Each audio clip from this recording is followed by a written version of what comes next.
Can you hear me? Right. I would like to talk about my artist practice, and it begins with the abstract. So the main relationships I have to create are the abstract, the practice, and the real. I began from the understanding that there is no separation between the abstract and the concrete. To explain how this is possible, I thought it would be better if I talked through how I see life through art. The last series I worked on led me to observe the disappearance of the body. And although the issue dealt with the political problem of enforced disappearances in my country, there were certain aspects in this conflict that led me to viscerally confront the human disappearing the human. I knew abstraction was vast, but at the same time, I felt back then it wasn't enough to present the magnitude of this problem. I knew the abstract was primordial, and it was certainly playing an intrinsic role in the relationship between the events and the emotional cracks of the situation. But it seemed to me it was useless to create from the abstract something that was asked to be a clear and precise image of the facts. The disappeared and the family, the politicians and the executors, the perpetrators and the victims, witnesses and citizens, all of them physically exist. And the role of art, as abstract and unilateral as it is, seemed to leave us floating in a space. To me, art is not a demand. As a citizen, I could do, but art doesn't. Art exists in its own world of abstractions that express the inexplicable. That is actually its function as I see it. I know what words don't, it knows what words don't. And it can see through matter and reason.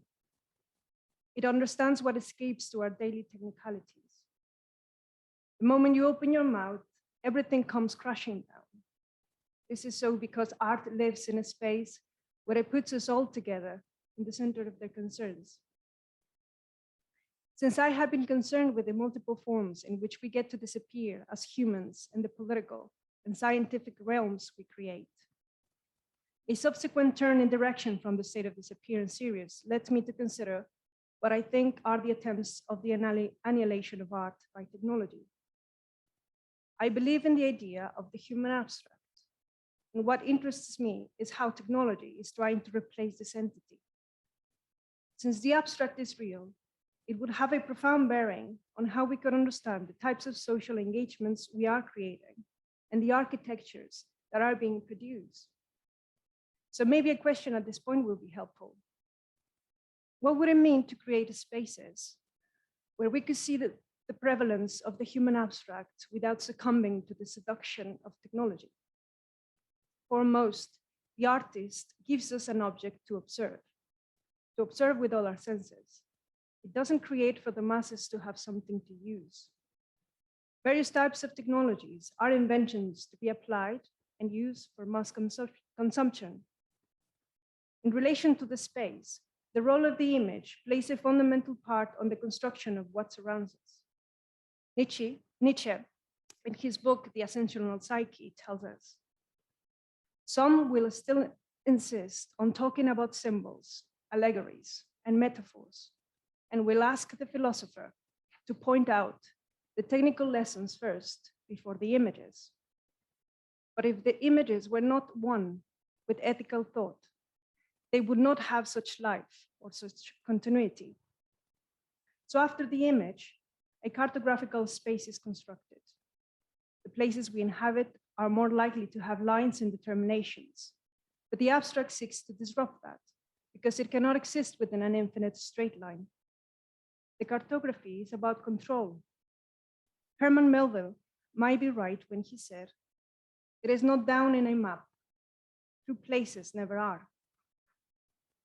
We could think he's referring to the abstract spaces in life, and we know those are very difficult to tame. They have a different speciality to its imagination. With this in mind, there is a further question I would like to raise. How can we delete a space, especially if it's an unseen space? What are the differences between destruction and deletion? Destroyed spaces Those might be more related to imaginaries of war or destructive changes in nature. Deleted spaces. This makes us immediately imagine a structure, a physical object, or a person being disappeared. I think the use of the internet has marked a big difference in our understanding about these terms. It has seeped into our imaginaries, and we already think that to delete belongs to technology. To delete is related to a computer, to a mobile phone. So let me explain a bit more about deletion. Where am I? What am I inhabiting? We inhabit physical spaces, but we always drag our minds with us to occupy them as well. In our thoughts, the self never leaves us, or rather, there is no way to leave behind either of them. When our problems or illusions become something substantive, it means they have stayed with us for a long period of time. Subsequently, they might end up placed in an abstract space within our consciousness, and we might be able to locate them in the infinite dark rooms where that which makes us human resides. We often think unknown spaces are dangerous. They are like dark corners or alleyways. And this might mean that we will want to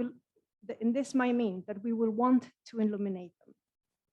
And it's in here where technology is trying to function as a lamp.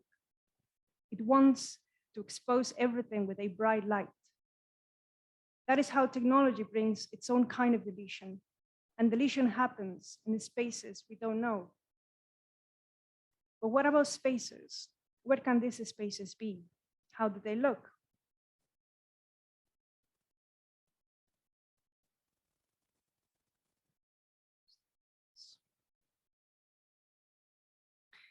Nature moves every day, and although those movements follow cycles every year, I am almost sure that for most of us, each day seems unique. We don't keep track of its course or write meticulous statistics of its changes. I could affirm that a cessation of freedom occurs when we know ourselves without surveillance.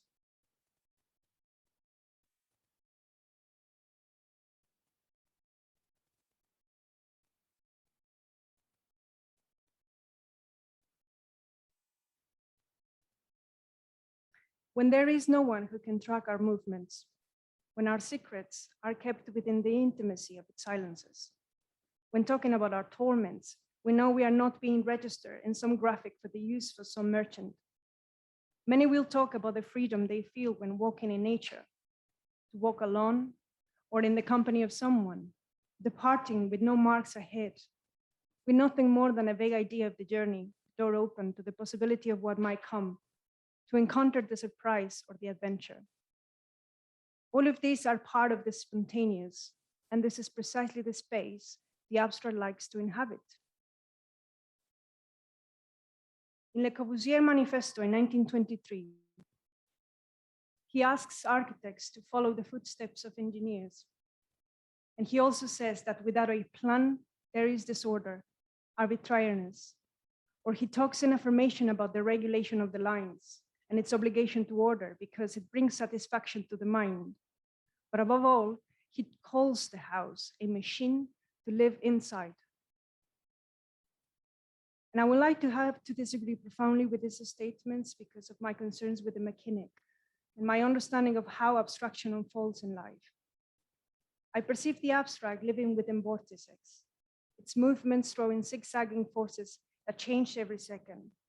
You could catch it, but I don't think it can ever be trapped. In the art of painting, you don't start an artwork because you are thinking on the outcome. Let's say that you are just following a movement, a creative process which is no experiment, nor is it seeking for solutions, utilities, or less answers. You immerse yourself into the encounter, the changes. If there is no possibility for change, then there is no work at all. Just as life changes, so the abstract is also change, the morphic or the shaped form. A painting might be one, but it never leaves your mind, and it always goes in the rhythm of the subsequent. In fact, It feels as if there is not enough life to keep up with the poetic pace. There is no end. It needs another human to follow, to morph once again in its invisible wind. So I've been wondering if it is possible at this point to create spaces we can inhabit without being confined. Could we build places where their surfaces are not there to monitor our movements, or are filled with devices that will be there to listen to your voice? Spaces where we are not replicating the relations of something that for centuries has been tried to be destroyed, the master and the slave. I say, and you proceed. Alexa this, Alexa that, give me this, give me that.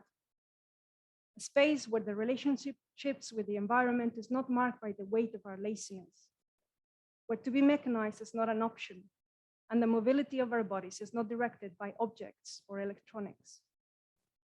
But our communication happens with those who come to visit, among those living in there, to inhabit a place free from the weight of a device, that it cannot record anything of us, and that removes nothing of us. A place where there isn't a constant extraction or refilling of attention. What would it mean if we would allow ourselves to be surrounded with what cannot be easily described? And what would happen if the complicit look of the other was more than enough for us to know that we are already understood and expressed? Hugo von Hohenstadt gives us few lines where he alludes to the mysteries of what we have simply called a day. In these words, he expresses to me the potential of the abstract day, an open possibility to see differently, because there are vast vortices in our gate. And so he says, on a day that is not like other day, with a wind and sun that are not like the wind and sun to which we are accustomed.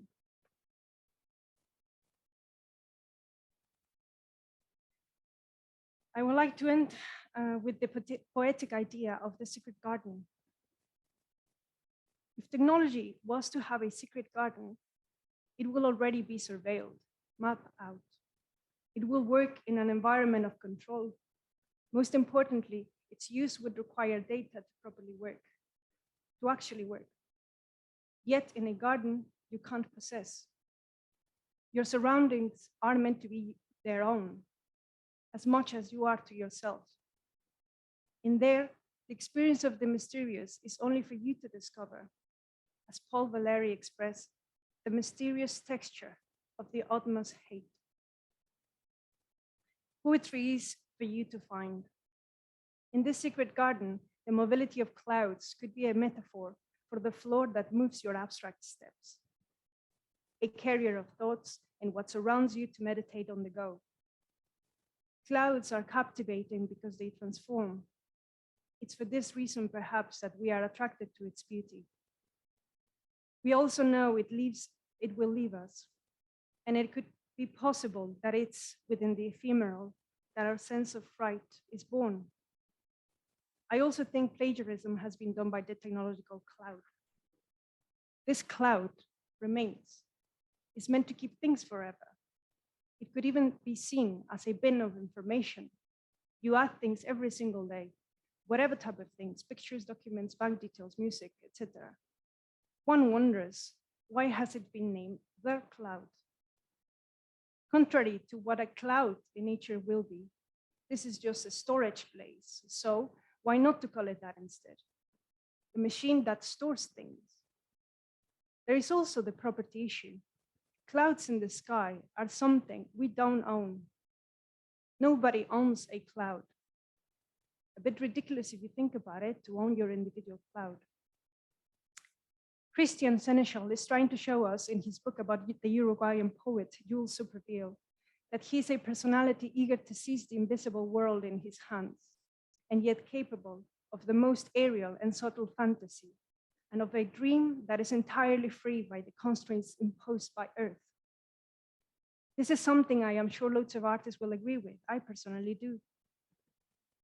In the artistic act, you know yourself being part of the image you are creating, but it also feels as if it's fleetingly passing through your hands. You can touch the air, the energy between the spaces of those materials you are handling, The projection and expelling of these intense emotions flows through the blood. And then when reaching the palms, its vapor breathes and moves out in your hands. That is what directs you into the canvas, but it goes as quickly as it comes. So the air and the clouds, I can only imagine having some similar relation with this creative process. When Bachelard speaks about the aerial, an element I personally feel very inspired by. He explores what, for me, an abstract place could be. As he says, the cave suddenly gives back aerial echoes.